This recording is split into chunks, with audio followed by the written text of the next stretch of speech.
দিছি, বাংলাদেশের রক্ত নিয়ে সিন্ডিকেট শুরু হয়ে গেল ভাই। আপনারা যে নিউজ দিতেছেন ভাই, মিনিমাম মারা গেছে 150 থেকে 200-র উপরে। আপনারা নিউজ দিতেছেন এইখানে 10 জন, ওইখানে 1 জন, ওইখানে 2 জন। আল্লাহ ছাড় দেয়, ছাইরা দিবে না।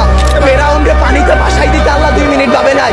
আমরা তো পাপিষ্ঠ জাতি, আমরা তো খারাপ জাতি, আমাদের ডুবাই দিতে আল্লাহ 2 মিনিটও ভাববে না। তারা 36 দিন পর তারা এনসিপি গঠন করে, তারা নির্বাচন চায়, তারা এই করে, তারা সেই করে, তারা বাংলাদেশের বালের উন্নয়ন করতে পারে না। জুলাই অভিশপ্ত না, অভিশপ্ত বাংলাদেশের রাজনীতি। বাংলাদেশের রাজনীতি নিয়ে যে বলবো ভাই, এখন বলবো, কালকে হয়তো আমার বাবা আমারে খুঁজে পাবে না। আমরা উপদেষ্টা আনাইছি, আমরা ইউসুফরে সরকার বানাইছি, আমরা সেনাবাহিনীর হাতে সরকার দিছি। আপনাদের বলা আর এই যে নিজের গালে নিচে এইভাবে থাপ্পড় দেওয়া ভাই সেম কথা। বাংলাদেশে জন্মগ্রহণ করে আমরা করছি জীবন সবচেয়ে বড় ভুল, আমাদের বাপ মা করছে ভুল।